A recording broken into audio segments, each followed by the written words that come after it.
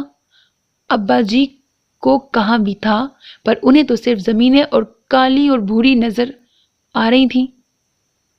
بولے ابھی تو یہ سنبھال، کل کو 2 اور مار کر خانوں کے یہ کڑی بھی اٹھا لیں گے، چلو جی۔ وہ اور بھی کچھ کہہ رہا تھا مگر موسیٰ وہیں اٹک گیا۔ قتل نہیں کیے میرے بھائیوں نے؟ ایک آواز گونجی۔ چودھریوں کو قتلوں کا کیا فائدہ ہوا؟ سوال اٹھا۔ ہم نے پانی نہ توڑا تھا؟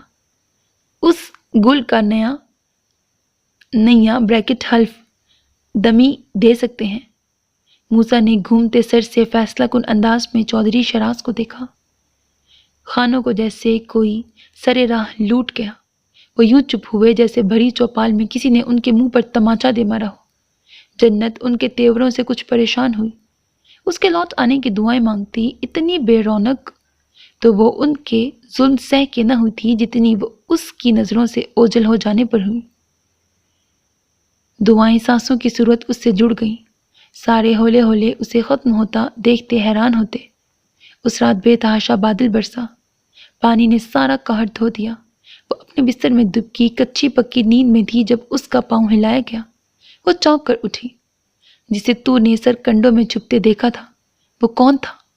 وہ پنجوں کے بل بیٹھا پوچھ رہا تھا۔ وہ جلدی سے دوپٹہ ڈھونڈنے لگی۔ کچھ پوچھا ہے؟ وہ عالم بے یقینی میں اسے دیکھ رہی تھی۔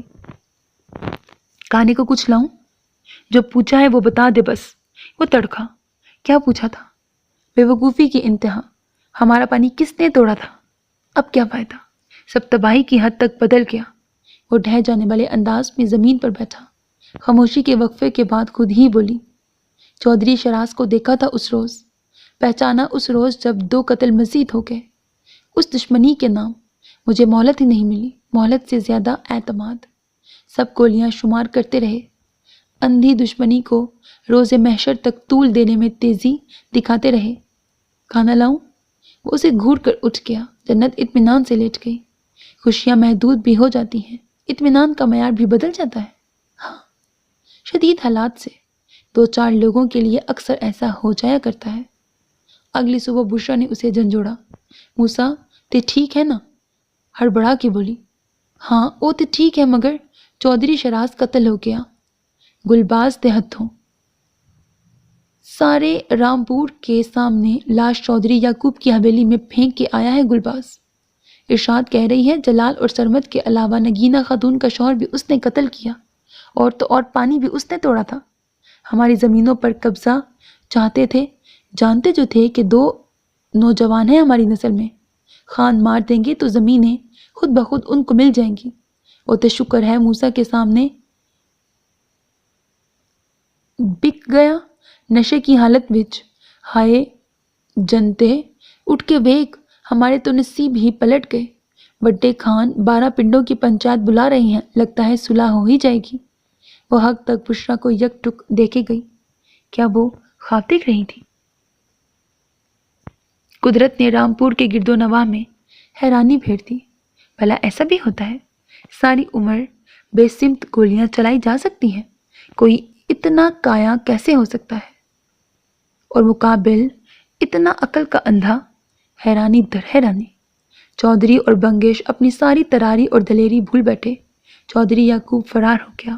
اس کے بھائی پسپا قصاص دینے کا فیصلہ کر لیا۔ تقریباً 2 دہائیوں پر مشتمل یہ دشمنی ان دونوں خاندانوں کی کمر توڑ گئی۔ بڑی پنچایت لگی۔ محمود اللہ چودھری نے اپنے بچپن کے اکلوتے دوست ولایت خان بنگش کو بنا کسی حساب کتاب کے گلے لگا لیا۔ چودھری یعقوب کے خاندان کو تا عمر علاقہ بدر کر دیا۔ زمینیں قصاص کے طور پر رکھ لیں۔ سارے علاقے سے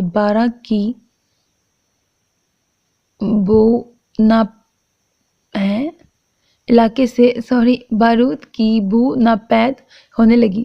ظفر اور طارق بھی واپس وطن کو لوٹ آئے۔ موسیٰ خان بنگش اپنے آپ کو کوستے نہ تھکتا، اگر پہلے جنت کی سن لیتا، اب کیسے واپس لوٹوں؟ چودھرائن سے کیا بھید؟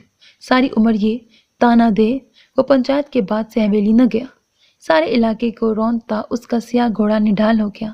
رات کا حویلی آیا، خان مطمئن بیٹھے قہوہ پیتے جاتے اور پرانے قصے دہراتے جاتے۔ خان، کھانا لاؤں؟ سندلی نے چہک کر پوچھا۔ نشتہ۔ غصے اور غم میں وہ پشتو ہی بولتا، ورنہ پنجاب میں رہتے ہوئے وہ سب آدھے سے زیادہ پنجابی ہو چکے تھے۔ وہ گلباز کی وجہ سے مردوں کے ساتھ نہ بیٹھا، حالانکہ گلباز کئی بار معافی مانگ چکا تھا، مگر موسیٰ کے دل سے جیسے وہ کسک ہٹتی ہی نہ تھی۔ وہ دادی کے پاس آ بیٹھا۔ جنت کہیں نہ تھی۔ بشرا شاسمین کے کمرے سے نکل رہی تھی۔ آج سارا دن حویلی نہیں آیا میرا شیر؟ بی بی جان نے بال سنوارے۔ جانے کیوں، بس ایک شرمندگی سی تھی۔ دل اٹک جاتا، کیسے پل بھر میں مٹائے سب کچھ۔ ہماری زندگیوں سے تقدیر نے کیسا ٹھٹھا لگایا ہے ہمارا۔ تو باقیوں کی طرح کیوں نہیں سوچتا موسیٰ خان؟ نہیں سوچ سکتا بی بی جان، اس دشمنی سے میرا تعلق ہی الگ تھا۔ وہ چلی گئی اپنے میاں جی کے ساتھ۔ وہ آئے تھے آج دوپہر، دونوں کو چلنے کو کہا، بشرا نہ مانی۔ ظاہری سی بات ہے اس کے پاس تو جواز ہے رکنے کا، مگر جنت چلی گئی۔ خدیجہ نے روکا تھا، بولی دل نہیں مانتا، رہ بھی گئی تو کبھی خوش نہ رہ پاؤں گی۔ میں سمجھوتے کرنے والی ہوتی تو ستیلی ماں سے کر لیتی، کم از کم گھر والی تو ہوتی، کوئی بد نصیب تو نہ کہتا، اور نہ ہی سزا۔ وہ حق تک سنتا رہا تو گویا جنت نے موسیٰ کو چھوڑ دیا۔ پیپل کی چھاؤں تلے پھر سے محفلیں جمنے لگی تھیں۔ جنت خالی خالی سا سب کو دیکھے جاتی۔ زندگی کا سب سے بڑا جوا کھیلا تھا اس نے حویلی واپس آ کر، صرف ایک مقصد کے لیے۔ اگر جیت گئی تو سر اٹھا کر رہے گی ہمیشہ، ہار گئی تو اسی حویلی میں مٹی ہو جائے گی۔ بڑی مامی سرد سا دیکھتی مگر چپ رہتی۔ اگر بیٹے کو رد کرنے والی وہ تھی تو بیٹے کو قبر سے بچانے والی بھی وہی تھی۔ ظفر پاجی کو دیکھ کر راستہ بدل لیتی اور طارق اسے دیکھ کر۔ میاں جی بہانے سے ساتھ لگاتے، پاس بٹھائے رکھتے، اور وہ جو کچھ دن کے لیے آئی تھی 1.5 مہینے سے بھٹکتی پھرتی تھی۔ ابھی بھی پیپل تلے سب نیلما کے ساتھ ساتھ بشرا اور اس کے جہیز کا حساب کتاب لگانے بیٹھے تھے۔ وہ چارپائی کی پائنتی پر بیٹھی اپنے ناخن کھرچ رہی تھی۔ کنیزہ بھاگتی آئی۔ چودھری جی وہ موسیٰ خان آیا ہے پھاٹک پہ۔ اوہ کم عقلے، ادھر بھاگی آئی ہے، پہلے مردان خانے میں بٹھانا تھا نا اسے۔ نہیں، ضرورت نہیں، جنت قطعیت سے بولی۔ پوچھو اس سے کیا چاہیے۔ سب نے اس کی اٹھی گردن کو دیکھا اور بھاؤ تاؤ والے انداز کو بھی۔ میاں جی متامل ہوئے تو بولی، بے فکر ہے میاں جی، کبھی نہیں چھوڑے گا مجھے، چاہے ایک ٹانگ پر کھڑا کروا لو۔ بڑی مامی قہر آلودہ سا مسکرائیں۔ وہ ان سے بھی زیادہ قہر آلودہ ہوئی۔ سب کو سانپ سونگھ گیا۔ کنیزہ واپس بھاگی۔ وہ گننے لگی، 19 ہونے سے پہلے لوٹی۔ کہتا ہے جنت چاہیے، واپس حویلی چلے اس کے ساتھ۔ جنت کی گردن مزید تنی، ترچھی نظروں سے مامی کو دیکھا۔ کہو جنت تب تک نہ آئے گی جب تک قبرستان والا برگد کا جنگل سبز ہے۔ اسے تاریک کرتے اور لے جائے جنت کو۔ سارے حیران ہو گئے۔ وہ جنگل کئی ایکڑوں تک پھیلا تھا، اسے تاریک کرنا ناممکن۔ پھر وہ پاگل ہی ہوئی نا۔ کنیزہ واپس آئی، کہتا ہے خانزا زارشم۔ جنت کے لب اندر کو دھنسے، سرخم کر کے آگے بڑھ گئی۔ جب امی نے سب ملازماؤں کے سامنے اس کے خود ساختہ قصے فراٹے سے سنا ہی رکھے تھے تو پھر وہ کیوں شرماتی؟ اور ویسے بھی اب تو شرعی رشتہ تھا ان دونوں میں۔ بات سارے علاقے میں پھیل گئی۔ بنی ہوئی لڑکی کا اتنا سنگین مطالبہ، بھلا برگد کا جنگل کیسے تاریک ہو سکتا تھا؟ موسیٰ خان نے کلہاڑا پکڑ لیا تو جیسے کسی نے بارود کو تیلی دکھا دی۔ ہر چوک، ہر نکڑ، چوپال، بیٹھک، گرز، ہر قسم اور ہر طرح کے مجمع میں یہی بات زیر بحث آنے لگی۔ کئی منچلوں نے شرطیں لگا لیں۔ پھیلتے پھیلتے بات